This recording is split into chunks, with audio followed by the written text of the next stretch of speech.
Hey everybody, this is Stuart Schlossman, but you probably already know that. And we got Gretchen Hawley here as well, and Dr. Gretchen is the speaker tonight. And, we're just going to wait a few more minutes. We're going to wait for more people to come online. I'm normally standing back there. I normally have my mask on, so I'm treating everybody tonight to not seeing me masked, okay? I should take off my glasses too and let you see me without that.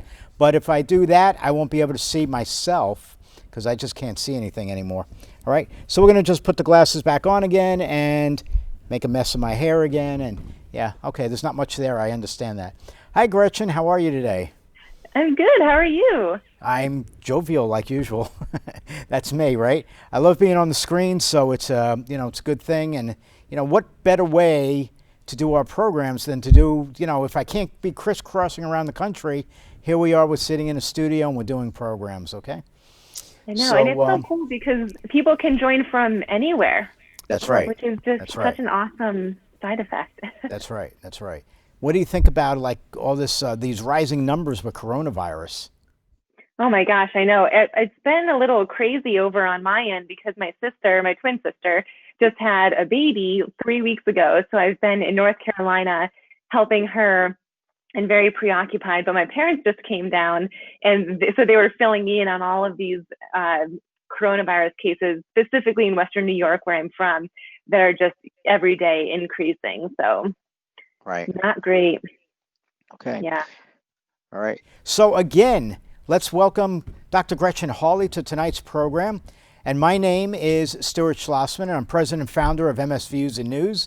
And we are, obviously, from this pandemic, we have been doing a tremendous amount of virtual programs. In fact, I'm in Longwood, Florida today for the next 6 days because we're doing 4 events over the next 6 days. Some of them are just recorded events, and 2 of the 4 are being done virtually. Of course, we're starting with tonight's program. All right, so for tonight's program, today is an MS Views and News program. MS Views and, excuse me, with this an MS Views Now program. There's so many MS Views things, all right, that I get confused. But all right, so this is an MS Views Now program, and tonight's program is sponsored by Sanofi Genzyme and Biogen and EMD Serono, Genentech, and we have, who did I say? Sanofi Genzyme, Biogen, EMD Serono, Genentech, and Bristol-Myers. There we go. Okay, we got them all down there, all right? Normally I'm standing there. It's easier for me to see everything, but I'm not. I'm taking a seat. Everybody see what's back there? Great. That's awesome. Okay, great. Now, about Gretchen. So Gretchen, Dr. Gretchen Hawley, is an physical therapist. She's an MS specialist. She's a keynote speaker and she has many online wellness programs through her MS Missing Link. And she's going to be starting a new series with us coming very soon as well. We'll tell you about that maybe at the end of the program. Okay. Meanwhile, Gretchen, Dr. Gretchen, take it away. It's your turn. It's all about you. All right.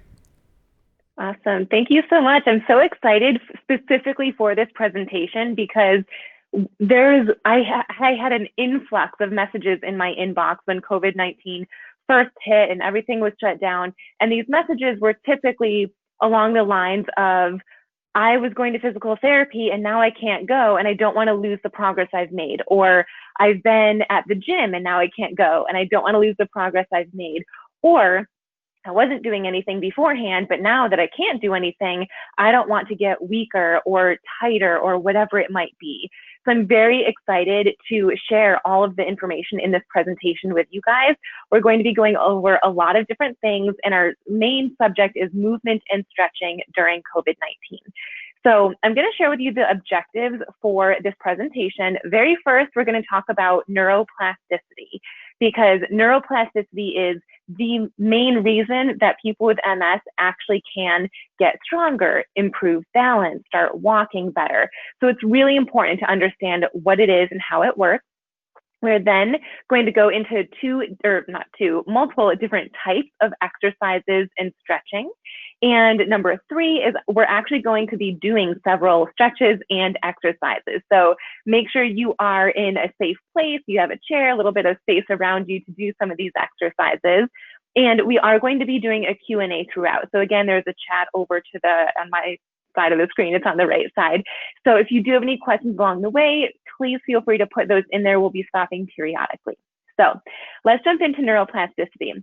One thing that I hear a lot when people first come to me is, I've been to PT before and it didn't work for me, or I don't think this is going to work. I'm only here because my doctor told me to come here. And the reason that I always start off with when I'm having those conversations, the reason that you actually can get better is neuroplasticity. And neuroplasticity is the brain's ability to rewire itself so that you can find a pathway from your brain all the way down to whatever muscle it is you're trying to strengthen. And the only way this happens is by practicing the movement over and over and over again. So one way that I like to explain this is specifically when I'm sitting down with bending my arm. So I'm just going to quickly go over that so you can maybe have a little bit more of an idea of how this would work for you. So in this case, let's pretend that you have difficulty bending your elbow. So if you try to bend your elbow, let's say it doesn't work at all. You say, bend your elbow, and it doesn't move.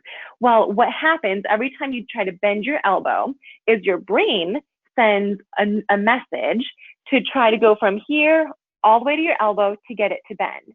So if you tried it and it didn't work, that means that that pathway didn't work. So you try it for a second time. And instead of using that same pathway, your brain might go up first and then come down, and it still didn't work. Third try, your brain might do some swirls. Still didn't work. 500th try, maybe some zigzags. Every single time you try to do this movement, your brain is trying to find a pathway to get from point A to point B.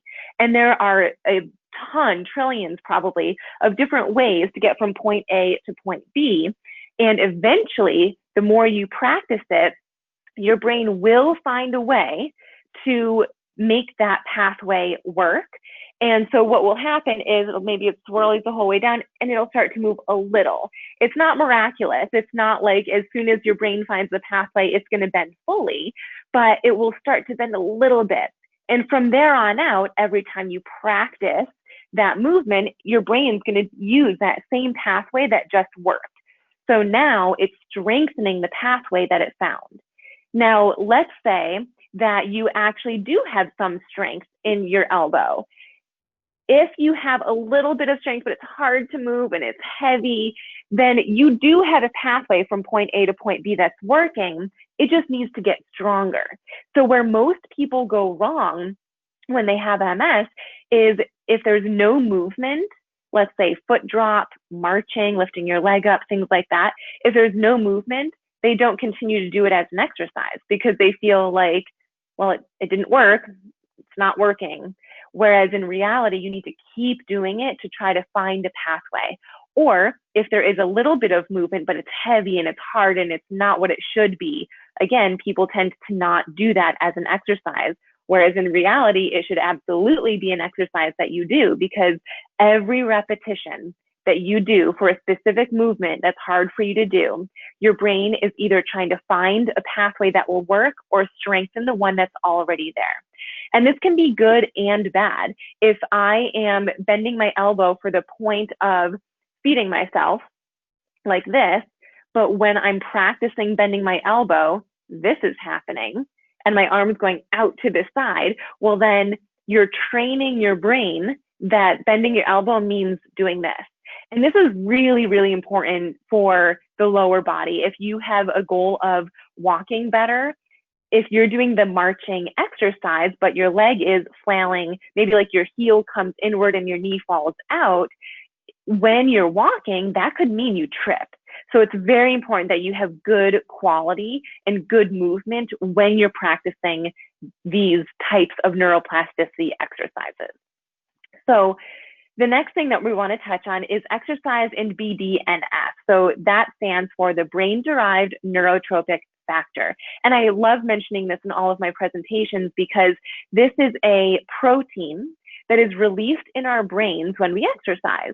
And the reason I mention this protein instead of endorphins and all the other great things that happen with exercise is because BDNF, that specific type of protein, encourages growth of new pathways. So it encourages neuroplasticity to happen. It also supports the survival of these pathways that already exist. So that's amazing. Lastly, it also can improve cognition and alleviate depression and anxiety. So this specific protein is extremely important for people who have multiple sclerosis and are trying to get neuroplasticity to kick in for them. And finally, 20 minutes of exercise is all you need to reduce the body's inflammatory response. And research proves that not only 20 minutes is all that's necessary, but low to moderate intensity levels is all that's required. I have a lot of clients who usually say, I can't exercise, it's too intense. I can't do high intensity. Research shows low to moderate intensity is good enough.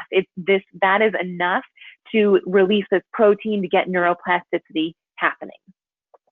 So we're going to move on. The next thing that we're going to touch on is MRI evidence. One thing I hear a lot after explaining what neuroplasticity is or BDNS, people have a tendency to think like, oh, well, that's easy for you to say, or, that's just an optimistic outlook. But I wanted you to know that research from MRIs of people who are physically, I don't even know that I want to use the word fit, but that exercise consistently, research shows through MRIs that those people that exercise frequently have less damage in parts of their brain that show deterioration, improved recovery after an MS attack, and reduced long-term disability.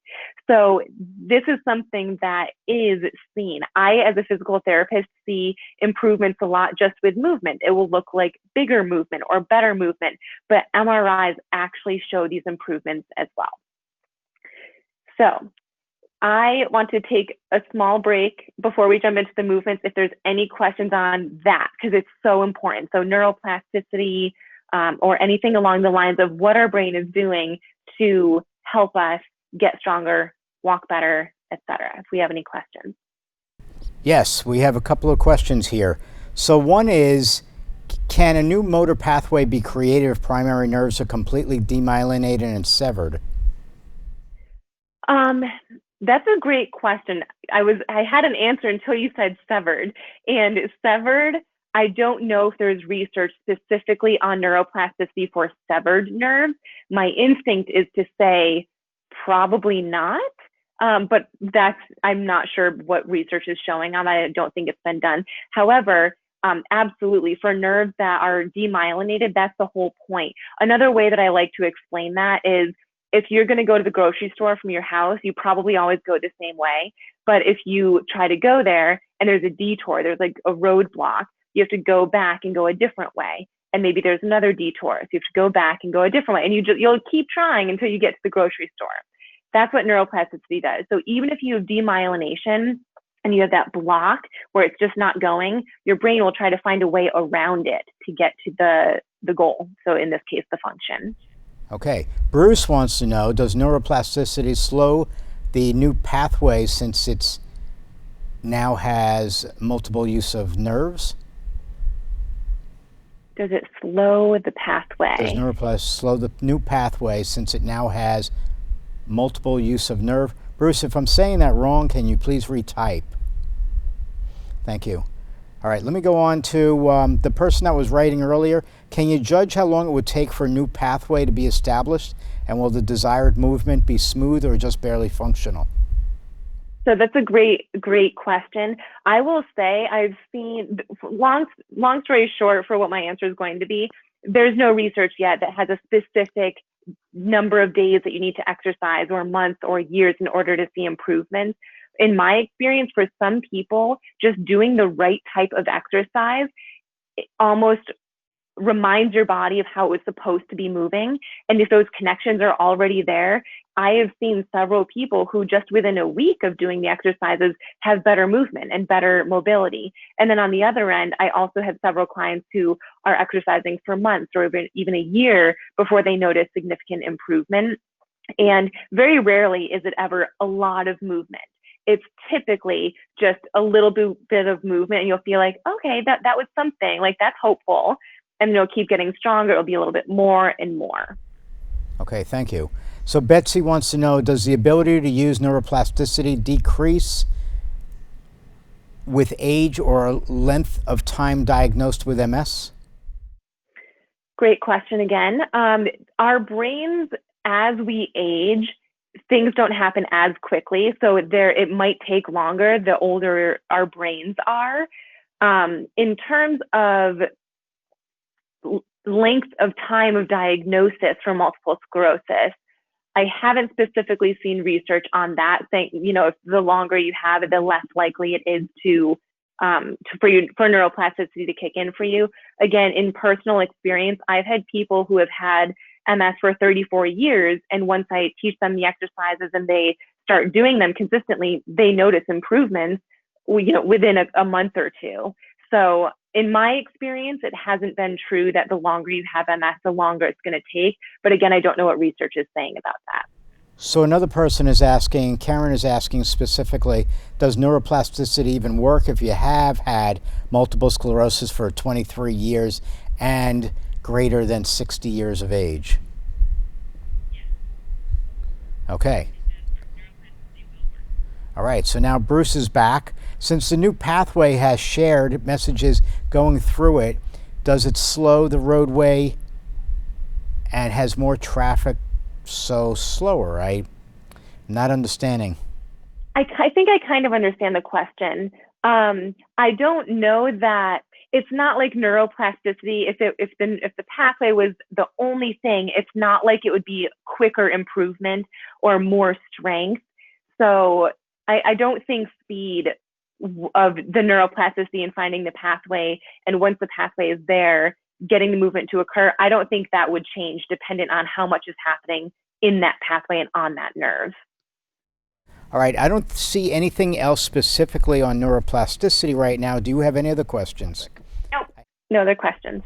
Okay. It's up to you then. Okay. All right, so we're going to jump into why moving. And I know that hopefully you guys are aware of how and why movement is so important for anyone, but especially people who have MS.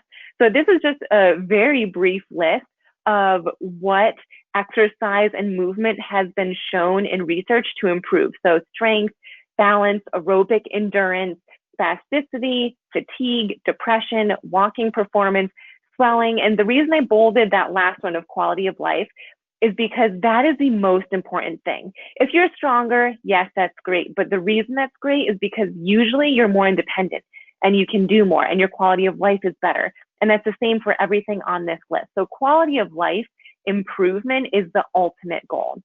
So we're going to move on and we're going to go into a couple of different types of stretching as well as types of movement and exercise. So the first thing I wanted to focus on is types of stretching. So number one is dynamic stretching. Dynamic stretching is when you hold a stretch for just about 3 seconds or so, and then you back off. And then you stretch again for 3 seconds, and then back off. And then again, and then back off. So it's this in and out, not bouncing. You should never bounce with stretching, but it's this slow movement of stretching, then not stretching, stretching, then not stretching.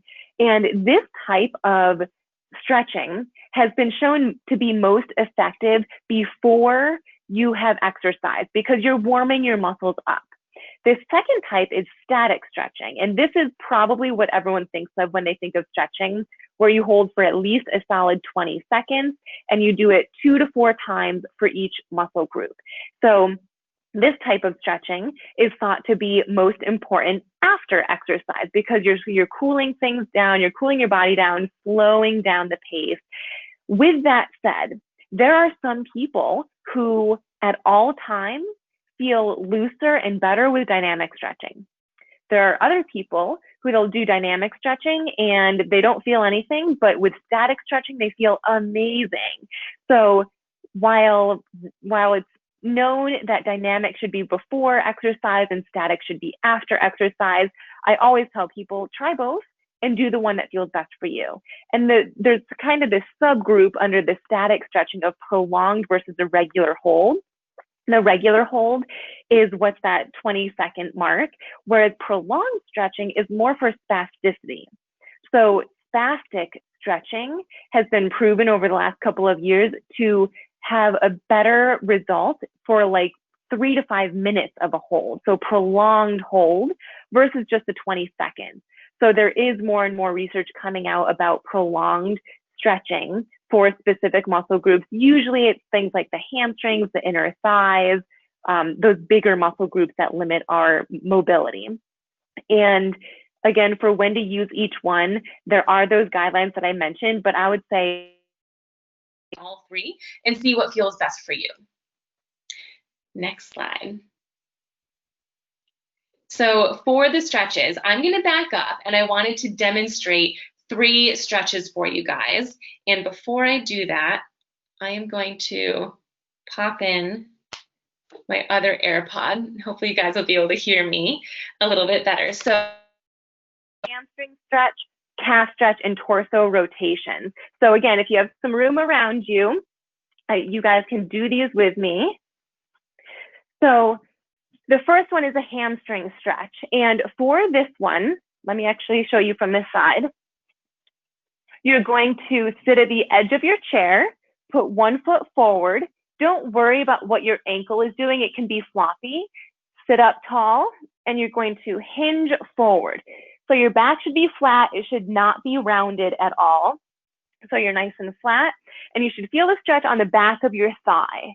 This often is a muscle group that is extremely tight and cramps a lot with things like walking and transfers. So it's a really important one to stretch out. If we were doing this in a dynamic way, it would look like this. 1, 2, 3, back off. 1, 2, 3, back off. If it were static, we would hold here for about 20 seconds. If it was prolonged, we'd stay here for several minutes. And you would do the same thing on both sides. I always like to make sure my hands are on the bent knee, not on the straight knee. You don't want to be pushing down on the knee joint. So that's one of my favorite stretches for the hamstring. And I like that it's sitting because you don't have to worry about balance. The second one is a calf stretch. This is extremely important for anyone who has foot drop, because foot drop typically occurs from weakness in the ankle, but also tightness in the calf muscles. So your calf muscles are the ones that are behind your shin, so lower back of your leg. It's very similar to the hamstring stretch, but you bring your toes up towards you.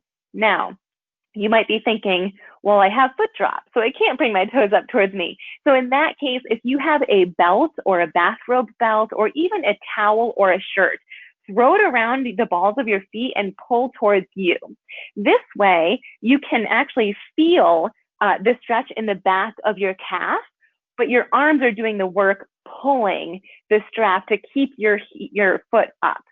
If you don't feel a stretch, you can always lean forward. My calves are really tight, so I really feel this one. But you can always lean forward to increase the stretch. And as always, you always want to stretch both sides. So pulling your toes up towards you, use a strap if you need to. And if you want to intensify it, just shift forward. So that's going to be a really good one. Similar to the last one, if we're going to do this dynamically, you'd pull 1, 2, 3, release. Pull 1, 2, 3, release. If it's static, just pull and hold for 20 to 30 seconds. If it's prolonged, you'd hold it for several minutes. So the last one I want to do, I'm going to face you guys. This is another great one specifically during COVID-19, when we're all likely just sitting around more than we normally would. For this one, you're actually going to be in the back of your chair. If you have armrests, that's great. That can definitely be helpful, but not required. And what you're going to do is both hands are going to come over to one side of the chair, and you're going to hold here. So right now, my arms are doing the work of just keeping me turned. My abs are relaxed, and the goal is just to turn as much as I can. And then slowly release. Regroup if you need to, then turn over to this side and pull. And it depends what your flexibility is. Maybe it's here for you. Maybe it's up here, whatever works for you. This is a really good one. I personally prefer doing this dynamically. As you can see, I'm only holding for a couple of seconds. And this is a really good one because our spines throughout the day, if we're sitting or even standing or walking, they stay in this same alignment. And so twisting is something that can really just kind of bring out a lot of stress and tightness throughout our upper body. So that's another one of my favorite stretches that I wanted to share with you. Come back up here, get back into the presentation. There you go, now you guys can see me. Okay, so next slide. So the next thing is the types of exercise. In my opinion, there's 3 different types of exercise. There's general physical therapy exercises, there's functional exercise, and there's movement. So we're gonna go, each of these have their own slide. So we're gonna go into what these separate types of movement are. So the first is general physical therapy exercise. And if you can, type in the chat, just if you've done any of these specific exercises. They are great exercises. They typically are not the ones that I prescribe for my clients with multiple sclerosis because they're not functional, which we'll talk about in a second. But with that said, if you're looking for just general strengthening, maybe you want to strengthen your hips or your quads or your knees, these are some very classic physical therapy exercises: the straight leg raise, side lying leg raise, clamshell, squats, bridging, lunges. These are ones that focus on big muscle groups, and they're typically ones from orthopedic physical therapy or the type of PT you'd go to after an injury, or if you have back pain or knee pain or something like that. Typically, as I mentioned before, these aren't the best ones for people with multiple sclerosis. However, during COVID-19, and when you're looking for just something to do in some type of movement, these are fair game. They're great. At least you're going to be strengthening and doing some movement. The next one is functional exercise. And this is one that is the best. I could talk about this for 2 hours, but I won't. So functional exercise is based on what activities are challenging for you to do. So my favorite example is difficulty standing up. A lot of people might work on that as one movement, just standing up and then sitting down. But if you think about it, in order to stand up, what that requires is that you move first of all, you shift your weight forward so that you're at the edge of your chair. That's one thing. The second thing, you need to move your feet apart. And you can do this as I'm mentioning it if you want, but you have to move your feet apart so that they're wide enough to help you balance. The third thing is you need to shift your weight forward, and then you need to push up to stand up, keeping your shoulders forward. Then once you're standing, then you straighten up. That's 5 different things, and each of those things can be exercises. You can literally practice that movement. So like the first thing that I said was scoot forward. That's an exercise. The second thing I said, separate your legs, you move your feet and your knees wider to help with balance. Doing that movement is an exercise. So that's what functional exercise means. And on the next slide, I wanted to actually point out walking, because I know that a lot of people have a goal of walking better, and walking requires strength, balance, and aerobic endurance. However, most people just focus on walking regularly, just walking as one whole thing. Whereas if you want to do this as a functional exercise, it requires 7 different things. The first thing you need to do when you're walking is shift your weight forward.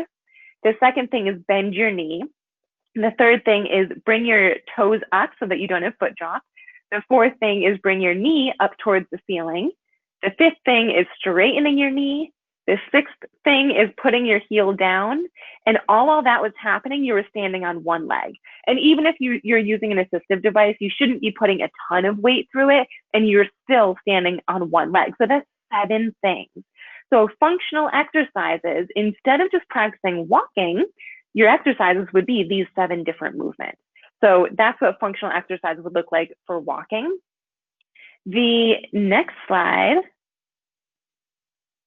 goes over exercises that I wanted to show you guys. So again, I'm going to back up, move my screen down, and this is another opportunity for you to practice some of these great lower body exercises. So marching, leg kick, and balance. For marching, what you're going to do, let me show you again from this side actually. So I like to be sitting unsupported, meaning in the middle of my chair. However, that might be too challenging for some people. If that's you, it's totally fine to lean back or even slouch back like this to make the exercise easier.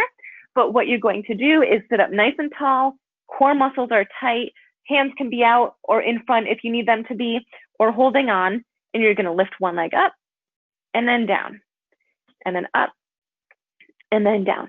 And the reason that this is a functional exercise is because this, you're gonna lose my head because I'm gonna stand up, but this is the same movement as this. You're just standing instead. And that's one thing you need to walk forward, is lifting your leg up. It's also the same movement that you need to get out of the car, or to get into the car, or maybe to get into bed or out of bed. So practicing this marching is very important, very beneficial. The second exercise that's very functional is leg kicks. Again, I like to sit unsupported. If you want, you can lean back, but what you're going to do is slowly straighten a knee and then slowly bend it as far back as you can. And then down, and then the other side. Now, this exercise, in addition to the marching, but this one especially, can be very challenging for a lot of people. It's totally normal to have one side that's weaker than the other, and it's normal to not have as much movement as I am. I'm really exaggerating that. If this is what it looks like for you, that's great. That's a great starting point. So don't compare yourself to what I'm showing you. But the reason this is important is because if I want to scoot myself backwards, the first thing I need to do is move my feet back like this so that I can shift my weight back. If I want to move forward, I need to move my body forward and then straighten my legs. So this movement of bending and straightening is very important. Additionally, for walking, you need to be able to bend your knee and straighten your knee. So this is another exercise that at first glance might seem like you just want me to kick my legs, but we use this movement a lot throughout the day. The last one that I want to show you is balance. And what we're going to do for balance, I'm going to turn this chair around, keeping in mind that normally this is not a good surface to be using because this chair could tip over if I lost my balance. But what you're going to do is you'd hold and stand first with shoulder distance apart, and then staggered stance. Can you let go? This is a great exercise for anyone who has difficulty with balance when they're walking, or maybe as you're reaching for something in this staggered stance position. So you're just going to stand here, both knees slightly bent and not holding on to anything. When you're practicing balance, you always want to make sure you practice both sides. So that's another important thing to note. And another extra thing that makes this even more functional is the weight shifting piece. When you're walking, we're here, but then we need to shift our weight forward. If we need to take a step back to sit down in a chair, we need to be able to shift our weight back. So this functional weight shifting can be very, very important if balance is an issue for you, and maybe if you have falls or you just have a tendency to feel unsteady during mobility. So those are some of my favorite functional exercises. There are a ton that we could do, but we don't have enough time for that in the day. And you can move on to the next slide. So last slide about exercise, and we can take a break for more questions after this, but last slide about movement is these are just literally the very first things I could think of. And this is, I don't know if you think this is a long list or a short list. In my mind, it's a short list.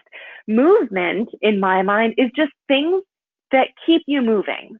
So the first thing we talked about was general physical therapy, specific exercises. The second was functional exercise, and this uses your whole body. So Tai Chi or yoga can be a really great way to work on strength and balance and flexibility. And they have adaptive versions online as well as in person. But during COVID-19, we've all been moving to online, and you're seated the whole time in a chair. You can do so many different things that you may not have thought of before just sitting down. So even if your goal is to get up and moving, starting in a seated position and improving your strength and coordination and flexibility before doing standing ones can be a great strategy. Also, one of my favorites is walking in your home. This is so underestimated, where walking in your home requires strength. It requires balance. It requires flexibility. It requires coordination. It requires so many things. So if your exercise, if your movement for tomorrow is walking to your bathroom, great, that's amazing. If your exercise is walking to the kitchen to get a sip of water, just try to walk more throughout the day. It doesn't mean walking for 10 minutes or 30 minutes or even 5 minutes, but just get up and walk throughout the day, just small little distances. It really adds up. YouTube exercise videos, there's so many different things on YouTube. Hopscotch could be a fun one on your carpet, especially if you're looking to keep up with jumping or hopping or those more explosive movements, especially if you have a carpet with a design on it. That can be a lot of fun. The scientific 7-minute workout from New York Times. If you guys haven't heard of this, this is something, the author's name is actually Gretchen. Unfortunately, it's not me, but this was a 7-minute exercise routine that was in articles. There was research done on this. It was proven to be an effective form of exercise, and it's only 7 minutes. So that's something you could do if you're short on time, or if you have all the time in the world, but you just don't really want to exercise that long. Jumping rope is another good one. Stair climbing is another one of my absolute favorites. I should have bolded my absolute favorites. Stair climbing would be another one. Again, it requires a lot of strength and balance, and it actually can use arm strength too. And there's so many different ways that you could climb the stairs. It could be one foot over the other with each step.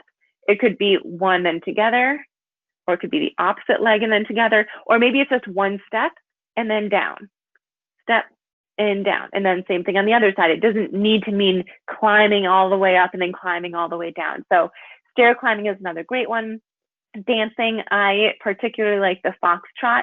It requires coordination. It requires movement. Usually when I do this, I play Frank Sinatra or some type of foxtrot music. So it's fun. You don't really feel like you're exercising.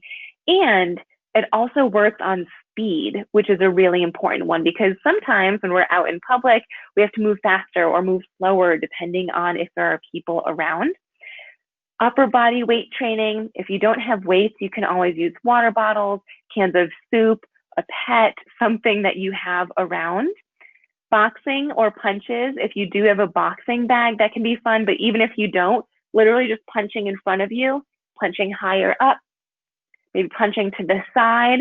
This will get your cardio up. You'll feel your heart rate increasing. And again, you can play fun music to this.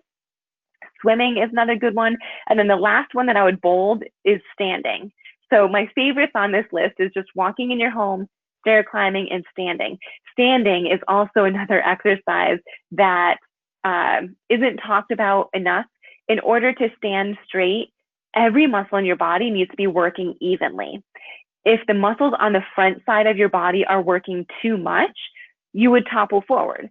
Or if the muscles on the back side are working too much, you'd fall backwards. So if you can just simply stand up tall, that means the front of you, the back of you, and each side are working evenly. And that is an amazing thing. So standing for a prolonged period of time, maybe for you, prolonged means 30 seconds or a minute or 5 or 15 minutes. So it's different for everyone, but it is a phenomenal exercise.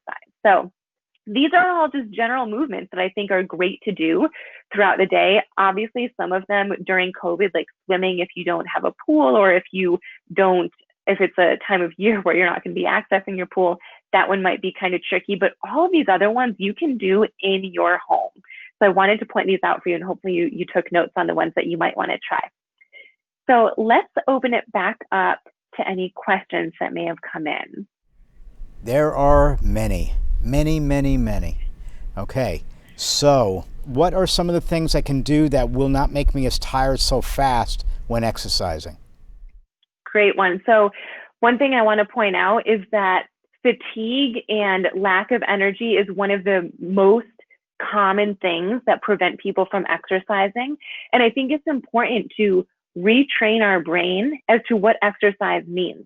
Exercise can mean, especially on a day that you're extra fatigued, exercise can mean just sitting, maybe unsupported, abs are tight, punching forward. This requires a lot of strength, a lot of movement, coordination. And when you're fatigued, hopefully that wouldn't be too much where you're just, beat afterwards. It's just a little bit. There's no weights involved. It's very light movement. You could even go really slow. And I'm punching in front of me right now, but you could punch down towards the ground if maybe you have shoulder mobility issues. So you could make this as simple, or you could turn. So my favorite way when fatigue kicks in, my favorite way to exercise is just sitting unsupported with arm movement. That is something that gets you moving. You'll still get the benefits of exercise, but it isn't overwhelming or too intense. Thank you for that. By the way, a lot of people have come online since when I first gave the introductions. So let me let you all know again. This is Dr. Gretchen Hawley. I'm not going to read the information about her again. This is an MS Views Now program. It is about learning together during COVID, okay? And my name is Stuart Schlossman, okay? And if you don't know who I am, well, then you haven't been reading the emails too much. All right, so going forward, I do those exercises during a yoga session in my room, but I'm glad to know that a professional recommends it for multiple sclerosis. So Rocio wanted you to know that, Gretchen, and so I wanted to just read that off to you. All right, next thing. I would like information on virtual physical therapy, where the therapist on FaceTime, maybe, or on video can tell my daughter what to do for me, especially while stretching with my tight legs and muscles and IT bands. Is there anything that you could tell her? Yeah, absolutely. So before COVID, telehealth physical therapy or telemedicine, there's so many different names for it, but basically virtual physical therapy wasn't a thing. Insurance companies weren't covering it. However, once COVID hit, it became something that a lot of insurance companies were covering. And so what I would suggest for you to do is call your insurance company and see if it's something that they're covering now. Because again, now that cases are increasing again, this might change. But over the last couple of months, excuse me, specific insurance companies have pulled out and they're no longer covering it when they were back in March, April, May. So the first thing would be to figure out if it's even covered for you, because you don't want to end up with a huge bill.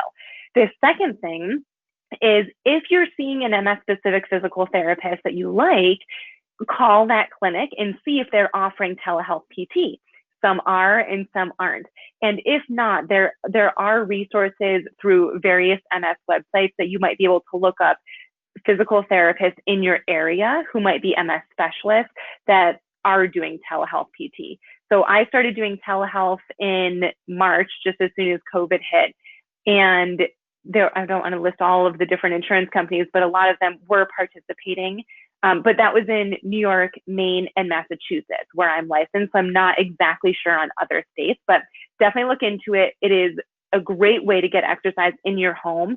And a lot of the exercises that are best for MS can be done virtually like this. So definitely look into it. Thank you. Karen would like me to say that legs just fatigue out when walking. Any suggestions for her to do to lessen that frustration? Yeah, so one thing that I always like to point out is, if every time you walk, you're feeling that fatigue, you're training your brain that walking means fatigue. And that's not good. Obviously, we don't want walking to result in you being overly fatigued every time. So the trick with this and managing it is walking a certain distance and then stopping before you get fatigued. And for some people, this is really hard to do because you don't feel the fatigue in the moment. But if you are that type of person where if you walk for 5 minutes, you're just wiped out, your fatigue kicks in, it's awful, then maybe only walk for 3 minutes and then stop and sit or rest in some way. And then maybe walk for another minute and then 2 minutes, and slowly work your way up, but stop yourself before you hit that point of fatigue. Another person writes, what exercises are available? This is from David. What exercises are available for people who use wheelchairs? Oh my gosh, so many. I'm glad you asked that, because that's another thing that I'll hear is, well, I'm in a wheelchair, so what can I do? Most of my exercises are in a seated position. And the reason that I do that is because it takes balance out of the equation. So if you're sitting down doing strengthening exercises, you don't have to worry about balance, and your body can focus specifically on the muscles required for those movements. So there are tons of seated exercises like the ones that we've been doing today, whether they're strengthening, stretching, there's core ones that you can do sitting. So there are a bunch. Don't let being in a wheelchair discourage you or make you feel like there's anything less that you can do in terms of physical therapy. Thank you. What stretches can be done to help bend the knees? So great question. Bending the knee requires hamstring strength and also flexibility in your quad muscles, which are on the front of your thigh. So if the issue for this specific person, it's different for everyone, but if the issue is coming from tightness, that's your quad tightness. So that's the type of stretching where you bend your knee. Athletes will do this one where you're standing up and pulling your knee behind you to touch your butt. I have a preference of sitting down and dropping one leg to the side so you feel the stretch in the front. And then my other favorite way is lying on your back and dropping that leg off the couch, and you'll feel a nice hip flexor and quad stretch there. Great. So bouncing off that question or that answer, person writes, please demonstrate the best movements to combat spasticity, especially in the legs.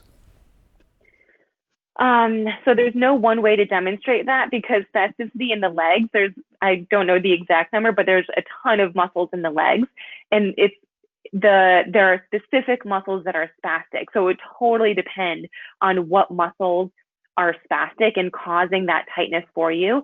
Even people who have come to me with just what they would describe as total leg spasticity, usually there are some muscle groups trumping it, like it's the quads or the hamstring or the inner thigh muscle. So another one that we haven't touched on yet is the inner thigh muscles being tight and spastic.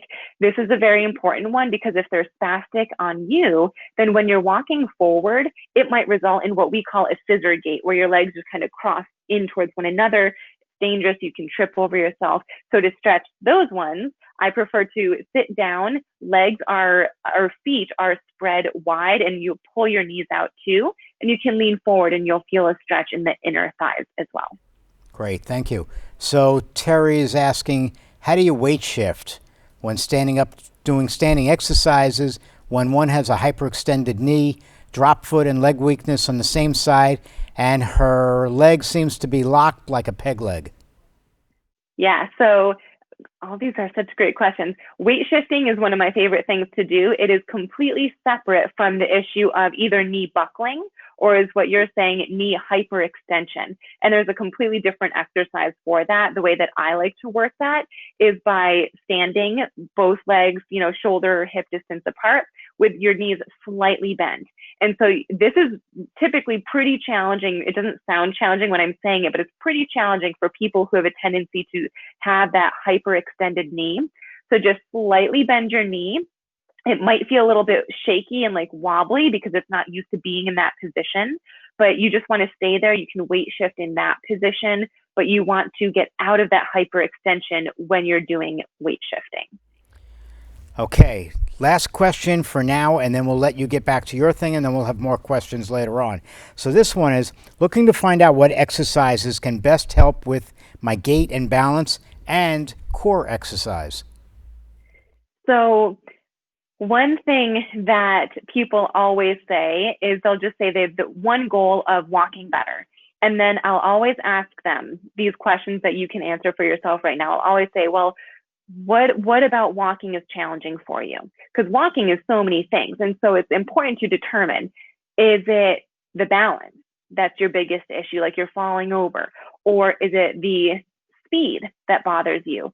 Is it the endurance? Can you not walk as far as you want to be able to? Is it the strength? Can you not lift your legs up as much as you want to when you're walking? All of these are different exercises that you'd have to work on for walking. So again, unfortunately, there's never just one thing that you can work on for spasticity or strength or walking. It depends. It depends what the issue is and where it's coming from. And if you're someone who's saying all of the above, I want to work on all of those things, what I typically suggest is pick the thing that you feel is limiting you most. And that's what you would work on. So whether it's the balance or the distance or the strength or the balance, distance, strength, the mobility, just, where is the issue coming from? And then I feel like there was a second part to that question. Second part to that question. Second part was about the core. Oh, core. Yeah, so there's a bunch of different ways to strengthen your core muscles. Again, my favorite is in a seated position because it takes balance out of the equation.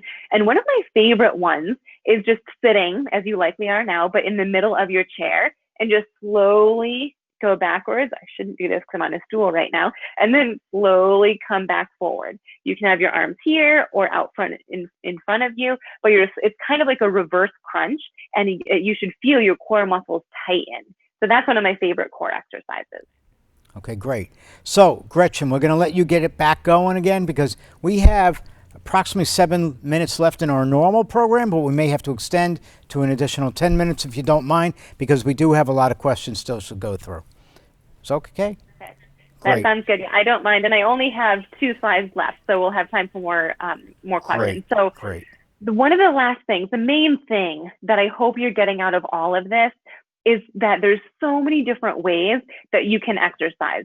You can focus on stretching. You can focus on general PT type of exercises. You can focus on functional exercises. Or if all of that just seems so overwhelming and you're like, I don't know where to start or what to do, just general movement, that big list that I had in the last slide. So there's so many different things you can do during COVID-19. Something is better than nothing. If this were not in COVID-19, there are like functional exercises better than general exercise. But during this specific time, just do something. Just keep moving. Something is so much better than nothing. It's when we do nothing and we just sit more than usual, and then maybe the next month we're still sitting more than usual and we become more sedentary. That's when real issues start to set in, where maybe swelling is involved now, or maybe it's harder for you to stand up, or your tightness is getting worse, or balance is worse. So do something. Pick something from this presentation, maybe even just one thing, and just do that. And then the second point, choose something that you want to do. So if the more enjoyable it is, the more likely you're actually going to want to do it. And not only that, but you'll want to be consistent with it. So if it's something that, like, for example, I said stair climbing is one of my favorite movements around the house. If stair climbing exhausts you and you hate it and it just requires so much effort, realistically, you might do it one day because you think to yourself, Dr. Gretchen told me to do this. However, if you don't like it, you're not going to do it consistently. So make sure that you do choose something that you like. Maybe it is the dancing, and maybe it doesn't feel like exercise to you, but it's movement. That is so important. The last thing is making a plan. If you don't have a plan and you're the type of person who does well with being told what to do, and maybe if you were going to PT before they gave you a home exercise program, make a plan and maybe use this presentation as a guide of what exercises or what movements are you going to do. And not only that, but when are you going to do it? Are you going to do it Monday, Wednesday, Friday? Are you going to do it Monday, Wednesday, and Friday morning, or afternoon, or late afternoon, or Tuesday mornings and Wednesday afternoon? Whatever it is, make a plan of what it's going to be and when you're going to do it, and you'll be more likely to actually stick to it. Now we can move to the last slide. So I just wanted to point out, because I get this question asked a lot, especially after presentations, is how can you exercise with me? I have a bunch of various resources. The ones on the top are all social media based. They are free content. I have a YouTube page where I post weekly, Facebook, Instagram. I'm constantly posting like text posts with descriptions of things that you can do, as well as video posts explaining those things. And then the bottom part, I have the missing link, which, as Stuart mentioned earlier, is my online MS wellness program. And this essentially is physical therapy with me, but it's pre-recorded online, yet we're able to work together virtually. I have telehealth physical therapy if you're in New York, Massachusetts, or Maine. And then I also do offer one-on-one wellness consults via phone if you just have general questions that are specific to multiple sclerosis and exercising to get the best results. So we can open it up to even more Q&As. I love being able to help answer your specific questions, because I think that's how most people get the best benefit from these. Great, thank you. Thank you again for all of this, Gretchen. That was awesome. Thank you. All right, let's get into our other questions here. So one person, Bruce, writes that he finds it easier to walk than stand. Is there a reason for that? Yeah, so walking requires, or not requires, but it uses momentum. Whereas standing, you're just in one place. So typically the reason that people will feel like walking is easier is because you're using that momentum versus just seeing how your muscles work without momentum and just staying in one spot. Great. Thank you for that. All right. Next, can you please address overcoming pain when you know you need to work out? My back pain and fatigue are my worst enemies, even though I know movement is the best thing I can do. Yeah, so that's tricky. As we mentioned, we touched on fatigue a little bit earlier. In terms of pain, it is always important, if you can, to try to figure out which exercises increase your pain, and obviously maybe try to find ways to modify those, or just don't do those ones and try to find ones that feel better for you. And there's so many different types of exercise. Like maybe stretching feels better for you, so maybe you do stretching first. Or maybe walking just gets your body moving, and so that feels better for you. So my best advice, try to find things that don't increase your pain. If you do have things that specifically increase your pain, modify those exercises or don't do them, and start with mobility ones that generally just get your body moving so that you're not exercising tight muscles that are likely already in pain. Great. Thank you. Coy would like to know if there's a way to do a modified squat for those with balance issues.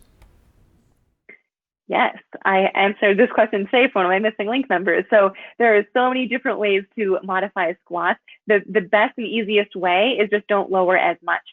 I have a video in my program where I demonstrate it and literally bend down, like squat down the way you normally would with good technique and everything, just maybe an inch or two. And if that feels easy, if you're like, why would I do that? That doesn't even feel like an exercise. Then maybe 2 to 3 inches or 3 to 4, but start really high up where it's so much so where you feel like, is this even a squat? Am I even doing this right? Start there. And then slowly, as you get stronger in your legs and balance, then slowly get a little bit lower and lower. Okay, thank you. All right, next one. My question concerns foot drop and bike riding. After riding a short distance, my left foot gets weak and spastic and twists off the pedal. Do you have any suggestions? Yeah, so that's kind of 2 questions in one, at least the way that I interpreted it, because the twisting off of the bike pedal is usually due to weakness in the outside ankle muscles. So an exercise for that, I'm just going to demonstrate with my hand. Normal ankle movement would just be staying forward, but when it twists off, it kind of, usually your ankle rolls out like that. So practicing lifting up the outside of your foot, like the pinky side of your foot, or moving the foot out towards your pinky side. It'll probably be pretty challenging, but that's a really good exercise for that. And if you are noticing that your foot drop or that rolling gets worse when you're exercising, when you're riding your bike, also ask yourself if it's due to heat intolerance. If your core temperature is rising, which, newsflash, our core temperature does rise when we're exercising, even if it's in the winter time. If your core temperature is rising, you could have worsening symptoms. So just making sure that you're keeping yourself cool, your core temperature down. Okay, great. Thank you. All right, next one. Can hand, finger, wrist, and arm strength be increased in PPMS when the hands are extremely weak and have muscle wasting? If so, what can be done? Yep, absolutely. And again, it depends what types of things are challenging. So for some people, the biggest issue with their hands might be gripping something. Like, I have a cup, but it's too far away. Like if you're gripping a cup and you drop things, then you need to focus on strengthening with squeezing things. And it could be anything. It could be a towel, it could be a phone, it could be a cup, but focusing on squeezing. If the issue is opening your hand, maybe your hand's just kind of spastic and tight and closed like this, use your other hand or something or someone to stretch your hand open, or just actively opening works all of the muscles on this side. So that's another really good one. So if you have arm weakness where you can't put your hair up, practicing this movement, or lifting your arm up over your head. So again, there's a lot of different ones. It depends what the specific limitation is. And likely there's multiple. With whoever asked this question, it sounds like there's lots of things that are probably challenging for you to do. So write all those down and then practice those things as your exercise. It's not like there's one best exercise. Squeezing won't help with extending. So those both should be in there if those are issues. Good. Do you have any thoughts on supplements? Not necessarily. There was research recently, within the last couple of years, being done on magnesium and biotin, and there were thoughts that it might help with spasticity or balance. I have some clients who take specific supplements and they say it works like wonders for them, and then others not so much. So in my experience, obviously always talk with your neurologist first. And if it works for you, if they suggest something and you feel like it's helping, awesome. Keep taking it. It's not going to do any harm. But if it doesn't and you don't feel like continuing it, then, don't. Right. Thank you. So a person writes, he can't run. What can he do? So there are exercises that you can do for running. And it depends where your starting point is. If when this person says they can't run, if that means at all, like, can you even walk is the first question. If you can walk, can you walk quickly? So there's a whole bunch of different exercises of walking faster, or can you hop? If you can't hop, you likely can't jog or run. So hopping, skipping, doing those types of when I do them with my clients, they normally call them like kid exercises. And those are the types of things that you can do to get back to running. Great. Thank you. All right, just a few more questions. A person wants to know if you can let them know if vitamin D is good for them. Vitamin D is always recommended. I will say every neurologist that I've talked to has a different amount that they give their patients. So talk to your neurologist and see what they're comfortable with. But yes, that is one thing that is absolutely known in multiple sclerosis, is that lack of vitamin D is something that contributes to multiple sclerosis. So I don't know any neurologist that doesn't prescribe vitamin D. Correct. Very correct. All right. Next one. What is the best time for stretching? Is morning better than evenings? Are afternoons better? What do you feel? Great question. I have two answers to this. The first thing is, my first answer that's probably the most important is whenever it's best for you. If you're more likely to do your stretches in the morning, do them in the morning. If life gets too busy in the evening, but afternoon works well for you, do them in the afternoon. So my best answer is do them when it works for you. However, the other side of my answer is it's best to stretch when your muscles aren't cold. Like if you've just been sitting for a while, you wouldn't necessarily want to just jump into a static stretch.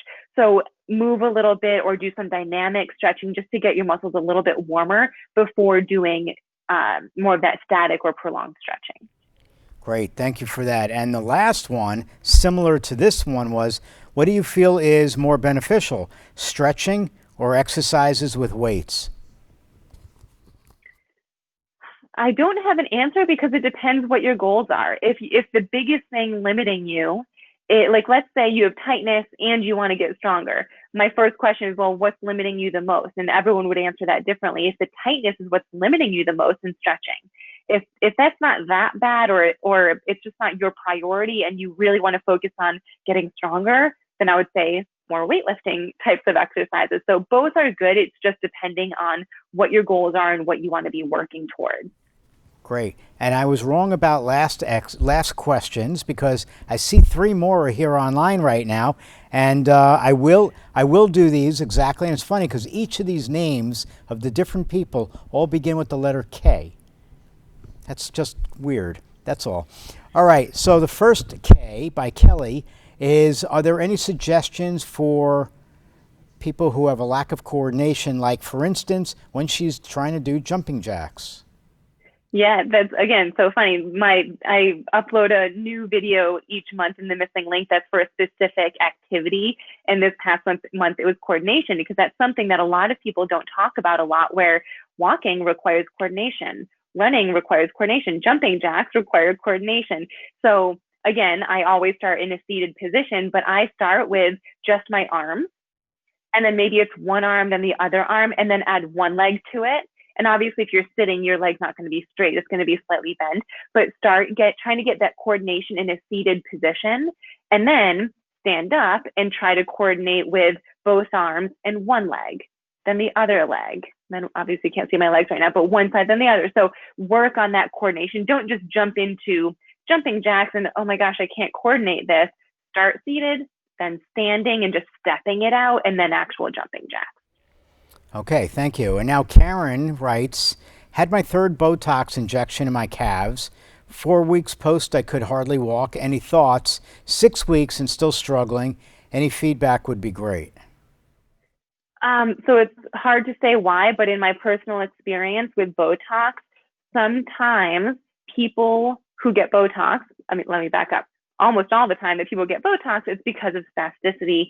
And what they don't realize is that some people need that spasticity to walk and to stand. So as annoying and as tight as it is, that's what your body is using to help you stay upright. So when you get Botox, your spasticity is gone and your legs are like noodles because they don't have the strength that they need because they were using the spasticity instead. So that is likely, that's likely why that might be happening to you. Again, because I don't know much more, it's hard to say exactly. But I've had an experience before where I had a client who had, I think it was tight quad muscles. And so during our session, I massaged them a little bit. We got a nice loose. She felt amazing when she left. She came back the next session. She was like, whoa, I was so unstable after you loosened those muscles. We can't do that again. So that's probably what's happening. Great, thank you for that. And now, before we get to the last comment, I just want to let everybody know that, again, this is Dr. Gretchen Hawley. She is with the missing link. It shows that on her shirt as well. Okay, and that was good promotion for herself there, right? But it's a very good thing. And, just going forward, I just want to let you all know that, yes, this was an MS Views Now program.